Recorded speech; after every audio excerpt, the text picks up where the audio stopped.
With the development of the NFIP, we have three major parts. You'll hear some people refer to it as the three-legged stool of the NFIP, the three pillars of the NFIP. They deal with insurance, mapping, and regulation.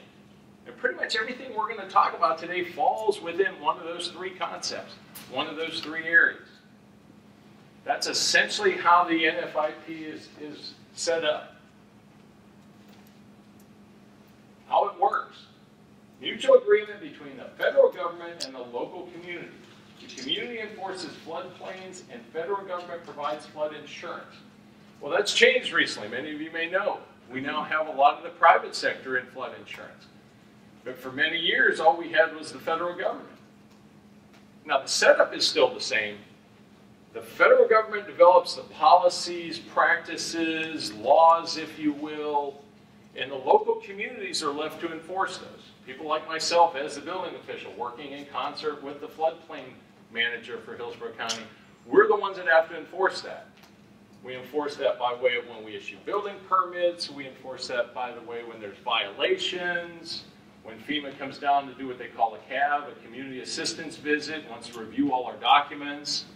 Because all this results in what the amount and the discount rate that folks pay for flood insurance in our community through the CRS system. There's another acronym for it, Community Rating System, and we'll talk about that in the next couple hours. The general idea being that the federal government can't cover the whole country, obviously, for monitoring enforcement, so they rely on the local government, the local officials, to handle that part. NFIP requirements are two major aspects. They are minimum requirements and they are cumulative. So what does anybody think I mean by minimal requirements or minimum requirements? Bare minimum. That's the bare minimum. This is the least acceptable. It's kind of like the building code. You know, folks come in all the time to my office and say, hey, I'm going to build everything to code. Well, good, because if you weren't building it to code, it would be illegal and it would be a piece of junk. You know, they're telling you, hey, I'm just going to get by with the bare standards. You know, many years ago I used to teach school, and you always knew the difference between the good students and the great students. The good and the mediocre students are the ones that come in and go, hey, what do I need to do to pass your class? The great students are the ones, what do I need to do to get an A in your class? It's the same thing. Contractors are the same way now. You get contractors that come in and go, hey, what do I need to do to just get a building permit? Or the great contractors come and go, hey, what do I need to do to build something that's not going to flood later, that's not going to cause me any problems, that I can continually build and make money on? And then the second part of this is they're cumulative. They add up upon one another, and we'll see how that works when we get to the things what we call the NFIP Staircase. These different rules, these different codes, these different requirements build upon one another as a community develops within their participation in the NFIP. And that may sound a little bit gray, that may sound a little bit confusing now, but as we talk in the next couple hours, you'll see how that develops. So we start off with these bare bone minimums, and then we keep adding upon that. The more we add upon that, the more complex and developed it becomes, but the more residents enjoy reduced flood insurance rates, better flood protection, better ability for emergency funding if something does go wrong in the future, elements like that. So some legislative cornerstones. A lot of this was built on legislative action. 1899, all the way back to 1899, the Navigable Stream, the River and Harbors Act. Basically, and we'll see more information in a bit, but basically that says if you're doing any kind of work on a federal or navigable stream, you have to have congressional approval before you do anything. And by work, I mean if I'm building a bridge, if I'm building a pier, if I'm building some kind of water feature. A good example is if I've got the Mississippi River, I just can't go put a bridge across it without some kind of federal approval. I mean, that sounds pretty commonsensical. That sounds pretty straightforward.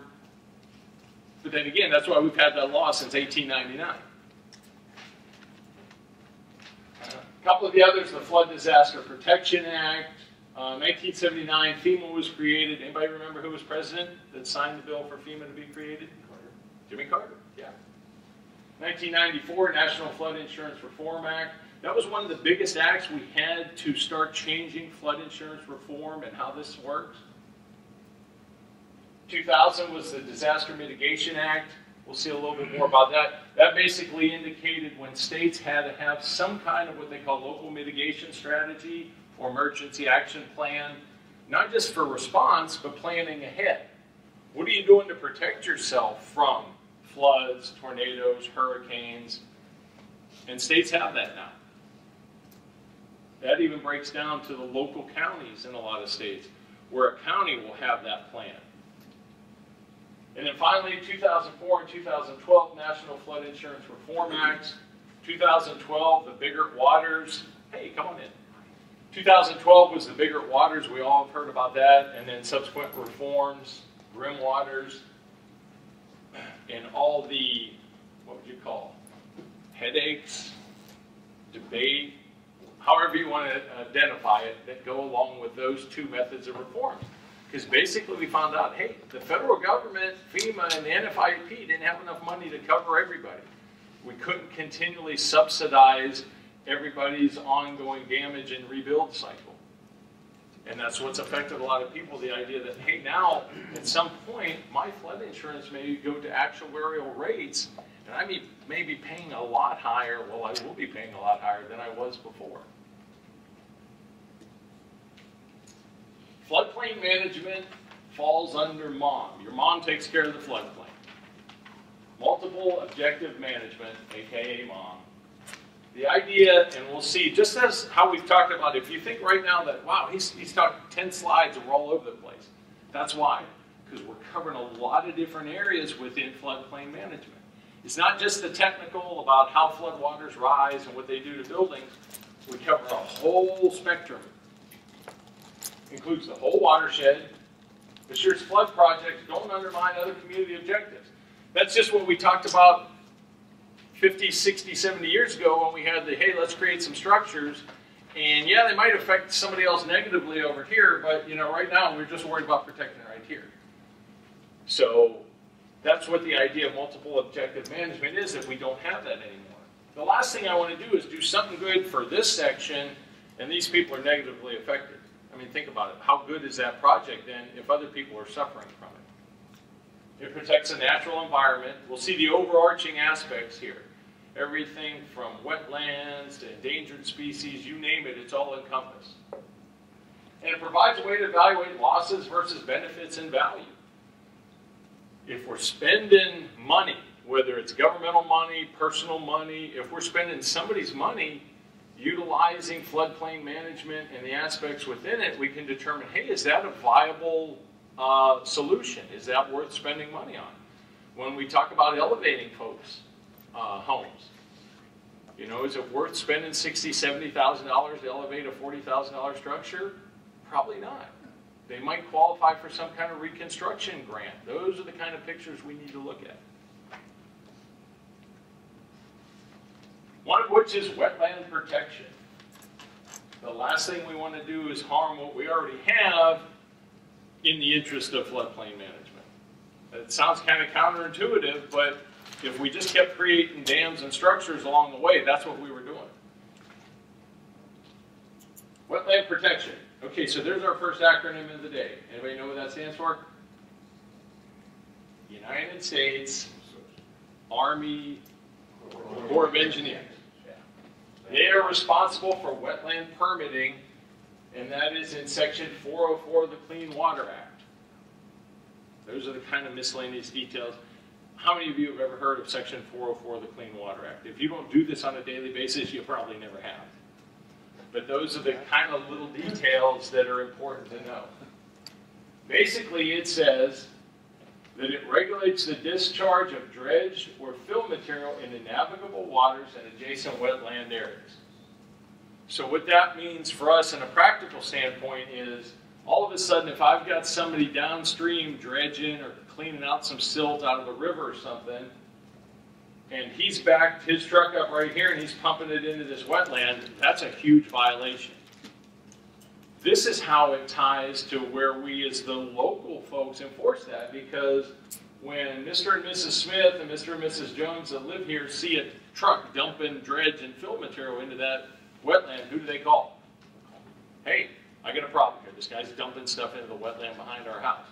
Then we go out with a host of other different departments, whether they're local, state, or federal, and that's how we enforce that. That ties back to how we talked about that mutual agreement thing. Then we go enforce that and enforce it as part of the Section 404 Clean Water Act. The Endangered Species Act, the ESA. Federal enforcement is shared by the U.S. Fish and Wildlife Service and NOAA's National Marine Fisheries Service. That's probably an acronym you've never seen before, and trust me, you'll probably never use it again in your life. Well, maybe past tomorrow. NMFS. NFIP communities must require ESE permits or approvals, if appropriate, to be in compliance with the National Flood Insurance Program regulations. So we'll see as this process moves through, if we're conducting certain programs, we have to verify that there's no endangered species that would be affected. Now, I took most of the pictures in the presentation that I used. These are some sandhill cranes that we saw in the front yard. I am still waiting for somebody in one of my presentations to go, hey, the sandhill cranes aren't on the endangered species list. That's an inaccurate slide. So I'm still waiting for that. But the idea is knowing that when we talk about big picture, when we talk about, once again, MOM, multiple objective management, it's not just floodplain management, it's all these little secondary things that we have to be concerned with that include floodplain management. So floodplain fundamentals. This is down in the southern tip of Florida. It's actually called Stiltsville. A bunch of these homes were built in the 60s, and they're basically elevated out into the coastal area in the waterway right off of Key Biscayne and Miami. Now, here's your first little immediate quiz for the day. Would I be able to buy insurance, flood insurance for those homes? And why? The correct answer is no. He said no. And does anybody know why I couldn't buy flood insurance? Is it over water? It's over top of the water, yeah. You cannot buy flood insurance for a structure that is over top of the water. That includes if you have restaurants in your area. We have 1 or 2 restaurants in our area that they've built a retention pond underneath it, and the restaurant is over top of it. Much like that. So when we talk about the technical parts of all this, we talk about the forces of water. Water forces are basically broken down into 2 categories. Hydrodynamic, hydro being water, dynamic being moving, and hydrostatic, water standing still. What's an example of hydrodynamic force? Waves. Rivers, stream, rapidly moving water, a flash flood. How about a hydrostatic force? Pressure. Build up around the foundation. Build up around basements. Everybody's seen where they have basements that fill with water. What's the first thing somebody wants to do when their basement fills with water? Pump it out. Pump it out. What's the worst thing they could do the minute their basement fills with water? Pump it out. Because that's what everybody wants to do. They're like, I got to get this water out of my basement. So they pump it all out. Well, the groundwater on the outside of the walls is still much higher. And now that hydrostatic force wants to push in on the walls. That's why they always tell people, if you got water in your basement, I know you hate seeing it there, but you should take it down in draws, take it down in levels, whether it's inches at a time, maybe a foot a day, something where the groundwater is regulated. Because that's what happens. People pump out their basement and go, hey, I got all the water out. The next day they see all these cracks and water's coming in through the cracks. These 2 things are important because as we talk about some of the technicalities of flooding and floodplain management, they relate back to these 2 terms. So, when we talk about floods, we essentially have 3 types of floods. We have riverine, we have coastal, and we have shallow. So if we break our floods or our flooding events into any kind of 3 basic categories, it's one of those 3.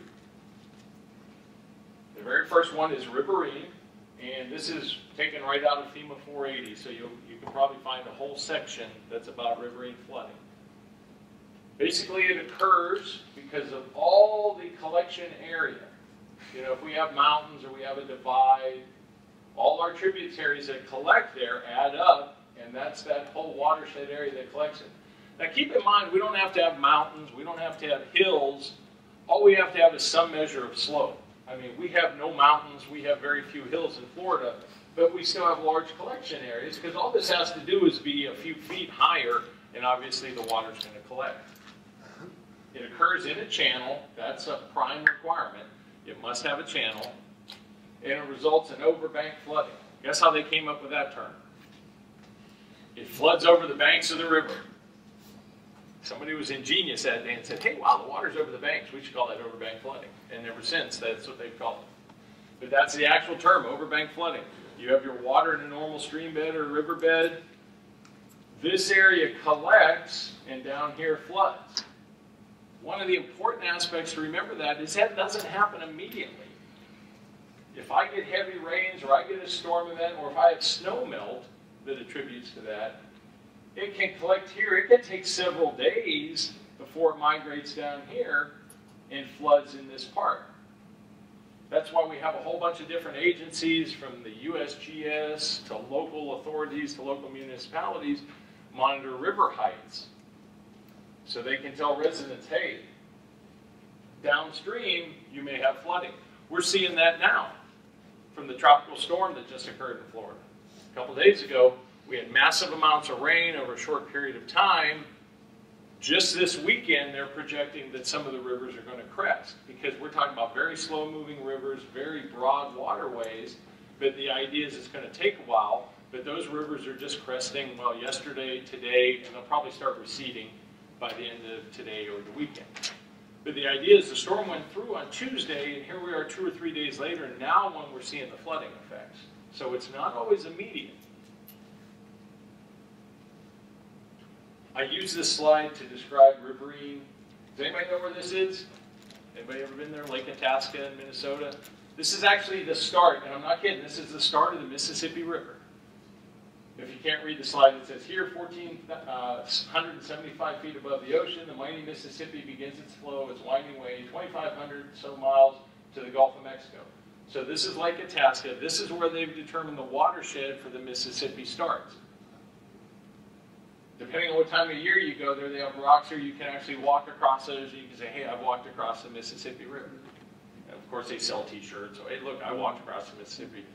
The reason I have that there is it gives you the big picture. So something that we know the Mississippi River that farther south is a mile across all begins at part of a tributary watershed that isn't more than, what, 15, 20 feet across and maybe 1.5 feet deep. And when we talk about that accumulation of how riverine systems work, it all starts here, and by the time it gets to the Gulf of Mexico, 2,500 miles later, we know how big it is there. And we know how that adds up in areas like New Orleans and stuff, where the accumulation, where the alluvial fan is, where all the water empties into the Gulf. Our next type of flooding is coastal. Coastal can result in storm surge. Storm surge is nothing more when I have a storm offshore, whether it's a hurricane, tropical depression, whatever it might be. When I have that storm offshore, as it moves inland, it piles up the water. The piling up of that water and the flooding on the coast, on the shore, is affected by the tides and the coastal topography and the bathymetry. The depth of the beach, the slope of the beach, a whole bunch of factors come into play. And that's what leads us to our storm surge effects.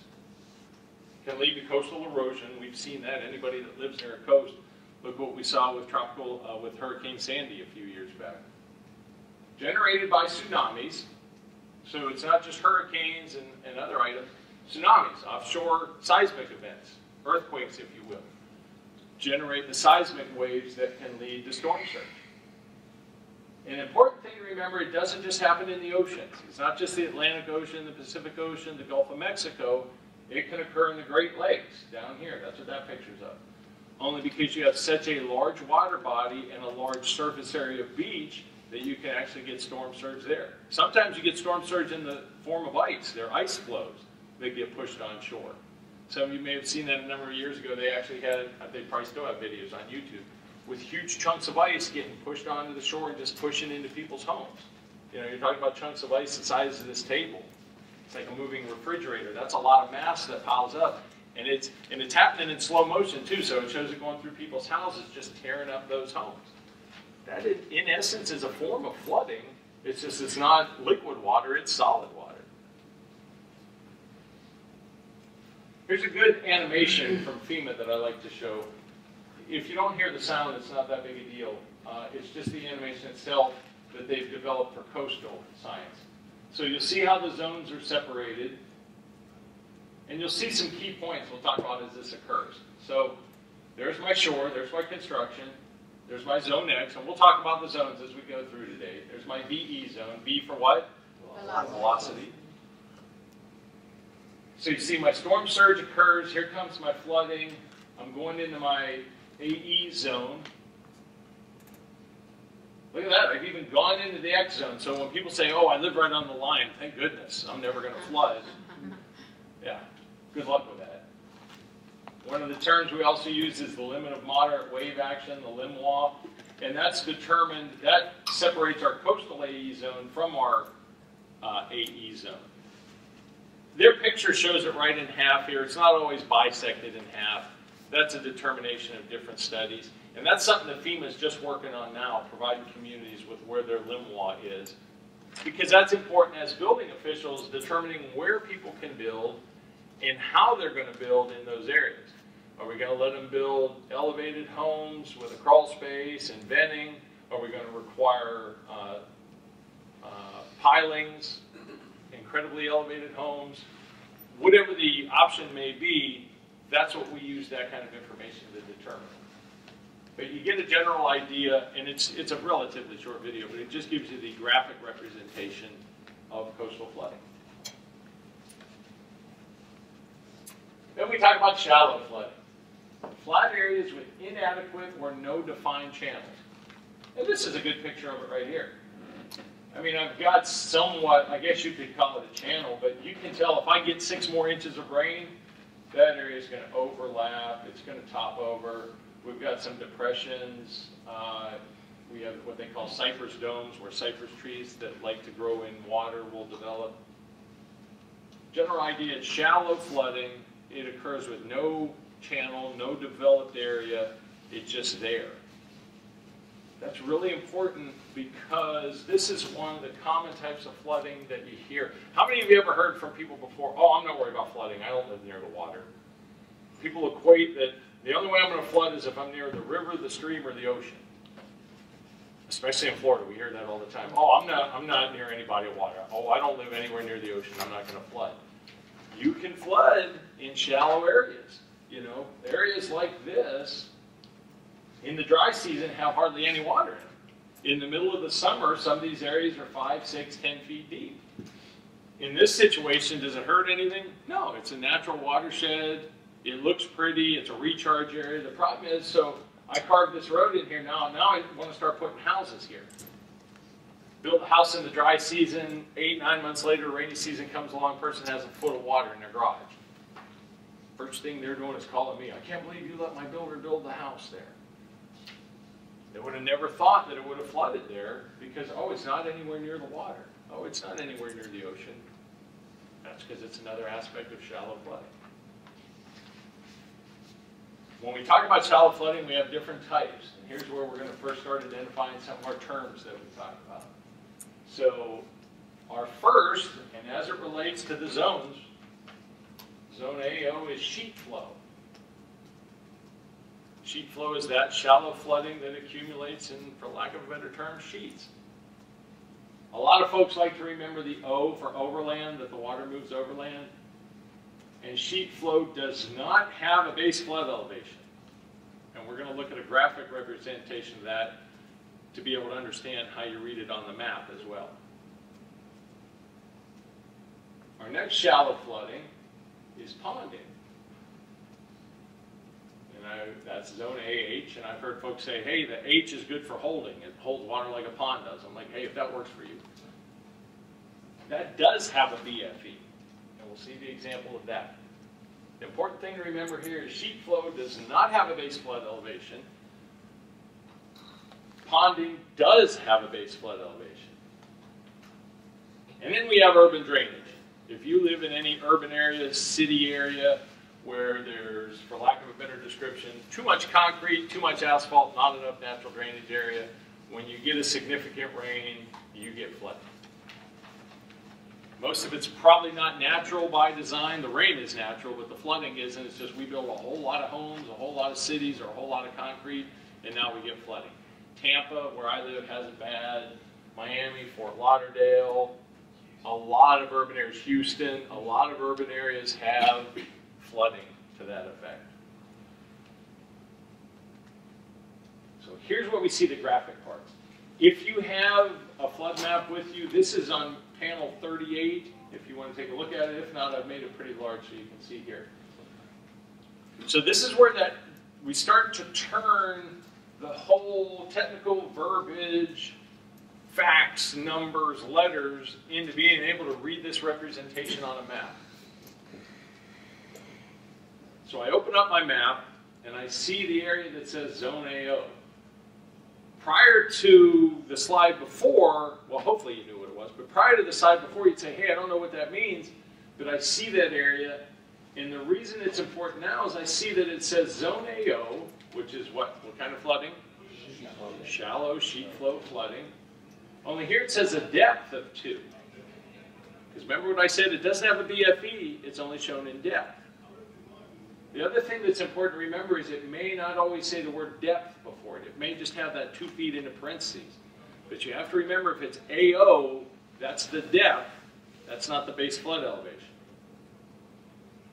And we have a note that says the number shown is depth, not BFE. On the very same map, panel 38, is our retention pond. Zone AH.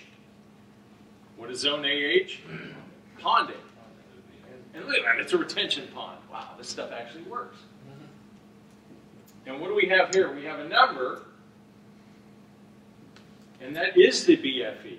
That elevation is our base flood elevation. So if I ask you what the BFE is of the retention pond number 1 on that map panel, I'm going to find the retention pond. I'm going to say, hey, there it is, Zone AH.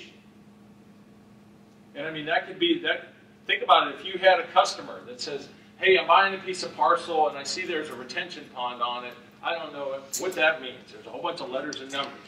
You'd be able to say, well, that's the retention pond, Zone AH, is because ponding occurs. That's the kind of flooding that occurs there. And that number is the base flood elevation. I can't read the number whatever. It has 10 feet? EL10. And yeah, and that's another thing. When you look at some of these flood maps, they're not the easiest to read, only because you got a lot of information in a little space. You know, we're not talking about fancy colors. We're talking about halftones and gray shading.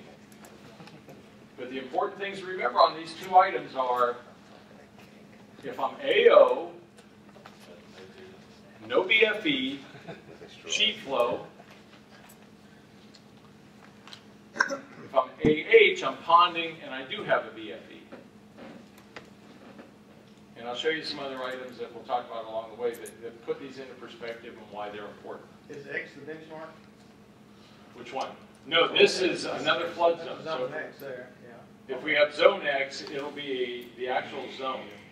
Okay, yeah. Benchmarks may be BM, RM, and I'll show you something along the way as we do this. One of the hints, clues, tidbits I'll give you is a lot of information can be found from the map itself, and we'll talk about that. The minute you start taking the test, get the map out, open it up. I mean, it's going to remind you of a lot of stuff along the way. I know that sounds kind of counterintuitive that, hey, wait a minute, how's the map going to help me? They're asking me questions on the map. But get the map out because it's going to remind you of things along the way. Don't wait until the map questions. Get the map out beforehand, just so as you're looking at things, you're remembering things. It's triggering your memory on some aspects. Talk about the ledger. Yeah. The legend. A lot of definitions are in the ledger. Yeah. The legend itself is key, and we'll see that in a minute. And as we talk about this, you don't really have to remember a lot. You just have to remember where to look for some of this stuff. here we go. When we talk about zones. So the first question is, how many of you have all of these memorized? And if I asked you what they were, you knew what they were. And guess what? Neither do I. And you know what? You don't need to, because it's on the map. That's one of the things. You get the map out. A lot of floodplain management is like the building code. People will come and ask me all the time. They come into my office and go, hey, what is section 1016.1.1 say about stairs in the building code? I'm like, I don't know. Let me look it up. And they're like, but you're the building official. I said, the building codes stack up to almost 3 foot in thickness. I do not have them all memorized. That's why we buy code books. The same thing with this aspect. Yeah, the guy I work with, the floodplain manager, he's a little bit of a floodplain nerd, and he has all these memorized. I don't. The idea is, I know where to look for them, though. This is on the map. So we're going to read through these just so you know what they are, but keep in mind, this information is on the map for you. Use that. You know, it's no difference, and I'm not telling you anything that's a big secret from taking the test, because if somebody was asking you about their property, you wouldn't try to remember off the top of your head what certain numbers were. You'd get out the information to give your customer accurate details and accurate results. It's no different any other time. Yes? Can you give an example of what you've seen in the test? Like, do they ask you find the zone in this map, or how does it relate to the Well, and the question was, because I give an example of what I've seen on the test. Well, I actually can't tell you what I've seen on the test, because part of with any class, you can't say you're teaching the test.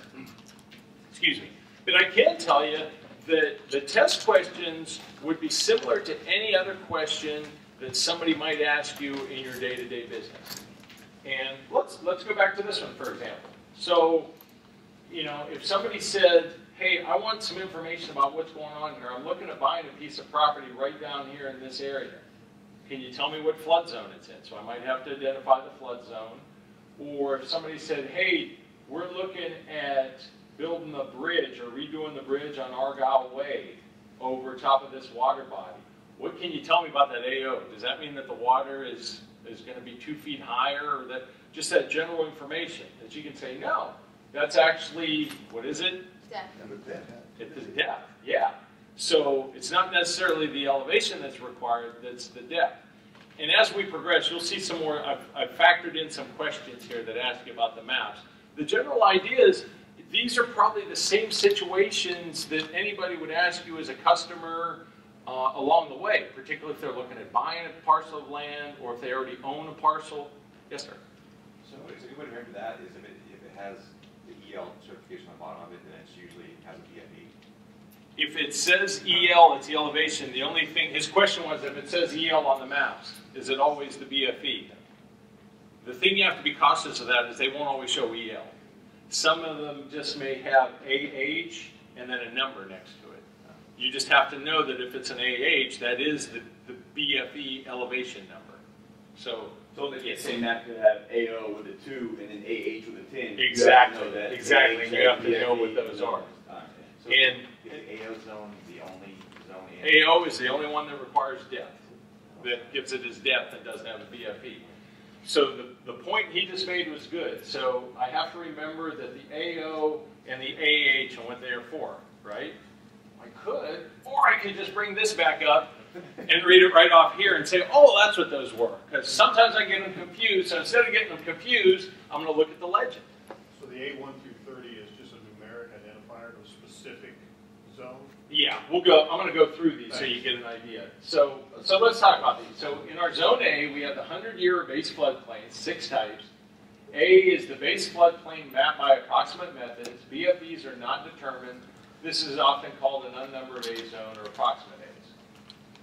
A's 1 through 30 are known as the numbered A zones. This is the base floodplain where the firm shows a BFE. And these are old format. In a little bit, we're going to see what they call old format maps and new format maps. These are the old formats where we used to have that number. Sometimes the number would even correspond to the BFE, not all the time though. You won't see a lot of the newer maps that are being drawn with these anymore, but they still exist because some maps are that old. Something that's interesting, that's a little sidebar of this is, you know, a lot of people assume that there's maps for every area in the United States. And that's actually not true. There's still a significant part of the United States that is not mapped. there's a good report on the ASFPM website that talks about what the government's plan is for mapping and everything. And I forget the astronomical number, but it's in the billions to be able to map a lot of the unmapped parts of the country that do not have floodplain maps yet. Continue on, AE, the base floodplain, where base flood elevations are provided. AE zones are now used on new format firms instead of A1 through A30 zones. So does everybody understand firm is flood insurance rate map? AO, the base floodplain with sheet flow, ponding, or shallow flooding, base flood depths feet above the ground are provided. So it's depths. AH is our shallow flooding on the base floodplain. BFEs are provided. And these are those tricky ones that a lot of people never remember. But, you know, unless you're in that immediate area. A99, area to be protected from base flood by levees or federal flood protection systems under construction. BFEs are not determined. So if I'm building a dam, if I'm building a levee, Lake Okeechobee down in Florida, the large freshwater lake in Florida, they're redoing what they call the Herbert Hoover Dike. Some of those areas are considered A99 because that is being reconstructed. I think part of New Orleans was the same way. As the levees and dams are being reconstructed, that area is going to become an A99 for a while. The time may depend on how long it takes to get the dam rebuilt, how long it takes to get the levee reconstructed, but that's the general idea. At that point in time, we know it's protected by one, so it's an A99. Does it change at that point after it's used? It could, yeah. At some point, depending on what the reconstruction results in, it could change out of there. What we don't want to happen is we don't want it to become an AR. The base floodplain that results from the decertification of a previously accredited flood protection system that is in the process of being restored. So an A99 was while it was being redone or restored, and then, hey, maybe things didn't go right, maybe they ran out of money, maybe they stopped halfway through, and then it becomes an AR. That's something scary to tell people, hey, you really don't have the protection from the dam and levee that you thought you had before, so you're kind of on your own. And then our V zone for velocity. Anybody know what the magic number is in wave height where we determine that velocity? 3 feet. Coastal area subject to a velocity hazard, wave action, where BFEs are not determined on the firm. And then we have VE, the coastal area subject to velocity hazard, where BFEs are provided on the firm. Then we have Zone B and Zone X. Area of moderate flood hazard, usually the area between the limits of the 100-year and 500-year floods. B zones are also used to designate base floodplains of lesser hazards, such as areas protected by levees from the 100-year flood, or shallow flooding areas with the average depth of less than 1 foot, or drainage areas of less than 1 square mile. My goodness, that's a mouthful. Yeah, what is that? Right. Yeah, 7 times. And first of all, do we need to memorize all that? No, because it's right here on the legend, on the map. Yeah, but I didn't understand it after I read it. Well, let's read the next one, and we'll compare the two. So then our Zone C and Zone X, area of minimal flood hazard, usually depicted on firms as above the 500-year flood level. Zone C may have ponding or local drainage problems that don't warrant a detailed study or designation as base floodplain. Zone X is the area determined to be outside the 500-year flood and protected by levee from the 100-year flood. And then finally, Zone D is the area of undetermined but possible flood hazards. So don't let anybody ever say, well, it's Zone D, it's not going to flood there. No, that's not true. They just haven't determined anything, but it still could flood there. So when we talk about this, let's break this down piece by piece. It says area of moderate flood hazard, usually the area between the limits of the 100 and 500-year floods. So what do you think is more common, a 100-year flood or a 500-year flood? 100-year. That's why it's a 500-year flood. It very rarely is going to occur, but it could. Then we say the B zones are also used to designate base floodplains of lesser hazard, such as area protected by levees from the 100-year flood, or shallow flooding areas with average depths of less than 1 foot, or drainage areas of less than 1 square mile. So we're shading those areas because we know that they may have shallow flooding in those areas, but look, it's less than 1 foot. So if it was 2 feet, what would we call it? AO. So those are the areas where we know flooding occurs and it's shallow, but it's not very deep. But I don't want to put the flooding doesn't occur there. But I know it's not deep enough to be 2 feet, so I don't want to call it an AO. Is it less than or equal, or is it just, let's say it's exactly 1 foot, would that be an AO? No, because typically when you read into more of AOs, that's the fundamental is 2 feet for an AO. Okay. And they detail that in the 480 manual. So the little gray areas are, this is for those areas that we know that flood, but they don't flood deep enough with the depth to become an AO. And you're right, it's a gray area, that's why they call them shaded. No, that was a bad one. But the idea was, it's not an area that I can say it never floods. And it's not an area that I can say, hey, you don't have to worry about it. But I can't tell you that it's going to flood deep enough to the 2-foot depth to be an AO. And then I come back with my other one. The levee and the drainage. Why the reference to the levee and the drainage? Because that's maybe why it floods. And this is my guess, that at some point in time they determined a lot of these areas could flood from levees topping over maybe if the levees aren't big enough. And yet we don't want to say that it's, the levee, it's certified, it's not under construction, so it doesn't fall into one of these two, but we know that at some point in time that levee may overtop, and we may get some minor flooding that comes by way of that. But it's not enough to cause major problems. No, but if you want to sit in the floodplain management class, you're more than welcome. Unless it breaks. So behind every, what borders an X in most cases is going to be a levee. Yes or no? No. A levee doesn't always have to border an X. Yeah. They've just thrown that in there because I think studies have shown that that situation can occur there, and then this is what we would deem that plain, that floodplain, because we don't want to say it's this one. We don't want to say it's unshaded, that it's an area of minimal flood. Because if we portray that as area of minimal flood, and then they get a foot of flooding there, somebody's going to go, well, wait a minute. That area was low enough, you had a foot of flood water there. It wasn't deep enough to call anything else, but you misidentified that. And it is, it's a real tricky area. That's why it's hard enough to be able to develop or apply these if you were in a real world situation, let alone, that's why I say don't try to memorize all this. But it shows that it's outside the 500 on CX, okay?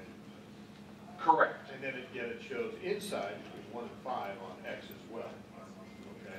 So again, they both could be X, they could be B or C. They're not going to show B and X, they're not going to show C and X. Right. They're just going to show one or the other. One or the other. Okay. And So they C won't is show. outside. They won't show B and C because obviously C is unshaded, X is unshaded there.